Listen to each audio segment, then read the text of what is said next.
ou peaufiner davantage vos stratégies pour la CAN? Merci. C'est les deux. Je vais commencer par la deuxième question, parce que c'est l'actualité. En réalité, c'est deux matchs très importants. Se méfier de cette équipe du Soudan, ne pas les prendre à la légère. C'est une équipe qui viendra bien sûr ici pour faire un bon résultat, c'est-à-dire prendre les 3 points.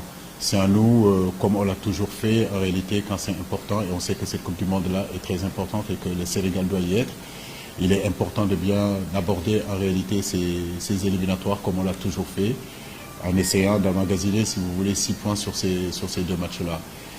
Le Soudan du Sud, c'est un invité qu'on ne connaît pas très bien, en réalité, qui vient de changer d'entraîneur aussi. Apparemment, c'est l'ancien entraîneur de Madagascar, Dupuis, qui y sera. Donc on va voir qu'est-ce qu'il va nous apporter. Mais c'est un match que nous préparons vraiment avec sérieux, d'autant plus que notre dernière rencontre ici contre l'Algérie, on a fini par une défaite. Il est important pour nous d'apprendre à gagner chez nous et de remettre les pendules à l'heure.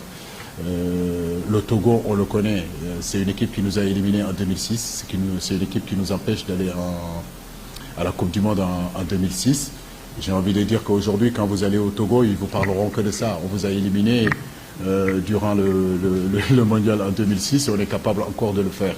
Et c'est une équipe qui a énormément de qualité, avec de très très bons joueurs, avec un entraîneur expérimenté. Nous allons là-bas en se disant que ça va être un match très compliqué.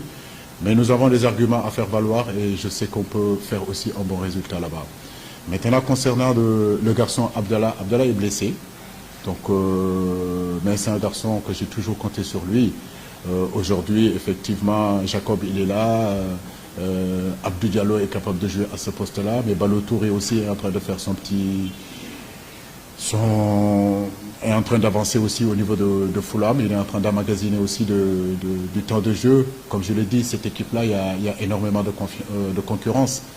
Rien n'est encore fait. Il reste encore 2 mois. Et je sais très bien qu'entre le mois de novembre, le mois de décembre et le mois de janvier, beaucoup de choses peuvent se passer. Abdallah sait que je compte sur lui. Mais comme vous le dites, sur ces 2 regroupements, il n'y est pas. Ça ne veut pas dire qu'il ne sera pas à la CAN. Ce que je lui souhaite d'abord, c'est qu'il se rétablisse physiquement, qu'il retrouve la santé, parce que c'est la chose la plus importante. Merci. Au suivant, Sadio Ka, de Zik FM. Bonjour coach, c'est Sadio Abibouka du groupe des médias. C'est sûrement votre dernier regroupement avant la Coupe d'Afrique des Nations. Vous n'aurez pas assez de temps malheureusement pour vous préparer. Peut-on dire que... Je t'entends très mal, Sadio. Je disais que c'est sûrement votre dernier regroupement avant la Coupe d'Afrique des Nations. Vous n'aurez pas assez de temps pour vous préparer. Peut-on dire que ça diminue la chance des joueurs qui manquent de temps de jeu en club? Contrairement à 2022, il y avait des joueurs qui ne jouaient pas en club, mais avec la longue préparation, pratiquement tous avaient retrouvé leur sensation. Bon, j'ai du mal un peu à comprendre la question, mais ouais, il faut répéter parce que c'est pas encore clair, tu vois. Coach, ouais. Je disais que c'était sûrement votre dernier regroupement avant la Coupe d'Afrique des Nations. Que c'est mon dernier regroupement? Non, sûrement votre dernier regroupement, c'est-à-dire que vous n'aurez pas assez de temps d'avoir les joueurs, etc., d'avoir assez de matchs de préparation. Okay. Je disais que peut-on dire que ça diminue la chance des joueurs qui manquent de temps de jeu en club, contrairement en 2022, avec la longue préparation, pratiquement tous les joueurs avaient retrouvé leur sensation.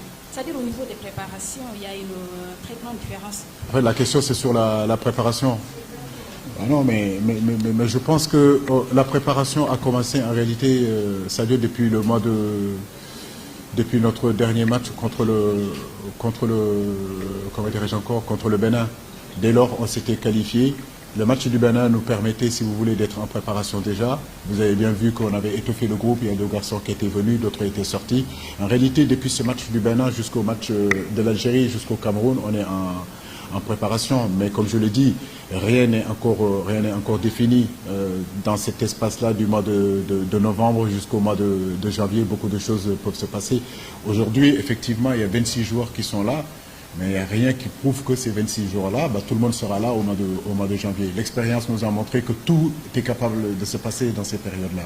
Donc ce que nous faisons, nous prions Dieu que nos garçons soient en bonne santé et qu'on ait vraiment l'ensemble de notre groupe en bonne santé.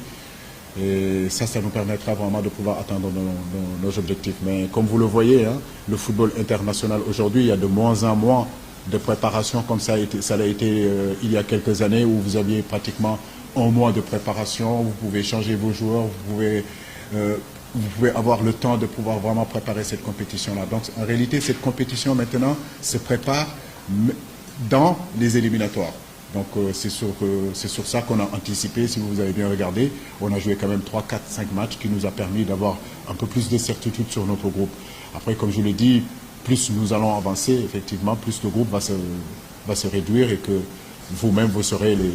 Avant même que je publie la liste, vous serez les 26 qui y seront ou les 27 qui y seront. Ok. Nous prenons le dernier intervenant en français. Il s'agit de Mohamed Ousmane Diop de Football 221. Bonjour coach. Bonjour. Bonjour coach. Nous remarquons tous les très bonnes performances d'Henri Saivet avec Pau FC en Ligue 2. Pouvez-vous nous expliquer les raisons de sa non-sélection? Okay. La deuxième question, comment évaluez-vous l'équilibre entre jeunes talents et joueurs plus expérimentés dans cette sélection? Cheikhou Kouyaté, vous me parlez de Henri. Cheikhou Kouyaté, Gana Gueye, Lamine Camara, Pape Gueye, Jean Lopi, Nampalis, Papa Tarsa, et qui d'autre encore? Pathé 6. Après, je veux dire, aujourd'hui, c'est la concurrence en réalité. Mais Pape, ça fait plus de 4 mois qu'il n'est pas compétitif. Non, mais je vous réponds par rapport à la question que vous... C'est pas sur Pape. Je vous réponds par rapport à la question d'Henri. Ah, okay. Je vous dis que Pape Gueye, on peut aussi l'incorporer parce qu'il a été suspendu, mais ça ne veut pas dire qu'il ne sera pas dans le groupe. Oui, on sait rien. Il a été suspendu, mais ça fait plus de 4 mois qu'il n'est pas compétitif, alors que les autres sont Mais la question que vous me compétitifs. posez, c'est sur Henri Saivet. Ah oui. Je vous dis que je suis dans ce groupe-là, je viens de vous citer au moins une dizaine de joueurs qui jouent au poste de Henri Saivet. Oui. Donc c'est juste pour vous dire que ce n'est pas un problème personnel. Les performances d'Henri, je les connais, je les vois, je suis tous les jours sénégalais. Mais aujourd'hui, force est de constater qu'à ce poste-là aussi bien précis, on a énormément de monde, on a énormément de concurrence. Donc c'est ce qui fait, c'est la raison pourquoi Henri n'est pas là. Voilà. La deuxième question, c'est l'équilibre entre talents, entre les moins jeunes et les moins... Enfin, mais ça, il n'y a pas de... parce que j'aime pas ce mot vieux. Moi, j'aime pas ce mot vieux ou dire qu'ils sont vieux, il faut les sortir de l'équipe. Mais vous voyez cette équipe nationale du Sénégal, cette équipe vit bien. Cette équipe vit bien. Voilà. Donc nous, on n'a pas de problème. C'est un bonheur. Les joueurs, les garçons, quand ils viennent dans cette équipe nationale, ils sont heureux d'y être. Ils écoutent ce qu'on leur dit. Ils ont envie de réaliser des choses. Personne, j'ai envie de dire, peut se mettre entre ces jours-là. Ils ont vécu de très, très, très gros moments.